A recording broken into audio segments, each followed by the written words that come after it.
produces more than 79 billion tons of packaging waste every year, and that amount just keeps growing. Less than half of it is recycled or turned into compost. Sorting centres like this one in Brussels are already in high demand. Tout ce qu'on peut réemployer, il faut le réemployer. Alors le recyclage sert à réemployer les choses qu'on n'emploie plus, quoi.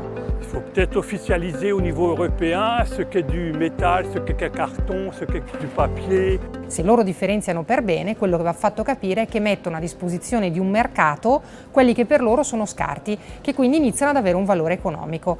The European Parliament has set a new target. 70% of all waste should be recycled by 2030, compared with just 44% today. 1/3 of municipal waste goes to landfills, though for some member states it's more. Here in Greece, 3/4 of everything thrown away ends up in a dump like this one.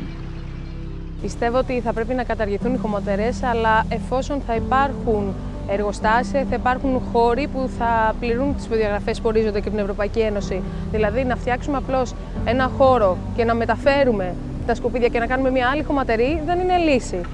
Επίσης πιστεύω ότι δεν πρέπει να δώσει άλλη προθεσμία στη χώρα μας, γιατί αυτό θα φέρει καθυστέρηση όπως έχει γίνει μέχρι τώρα. Non dobbiamo fare la maestrina cattiva, dobbiamo cercare di dare una mano a questi paesi a realizzare le infrastrutture che oggi servono per, tra l'altro, anche arrivare ai tassi di riciclaggio che abbiamo previsto. By 2030, EU lawmakers hope to rely on landfills for only 5% of all waste.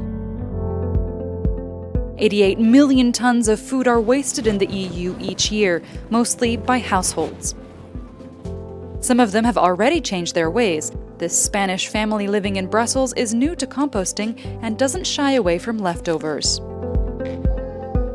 Pues yo tengo la impresión de que toda la cadena alimentaria, desde que se produce en la granja o en el campo hasta il consumidor final, io credo che si può migliorare molto. Sia non soltanto un tema, diciamo, ambientale, ma sia anche un tema sociale ed etico, cioè non ci possiamo più permettere che, insomma, grandi quantità di cibo e tonnellate e tonnellate di cibo vengano sprecate.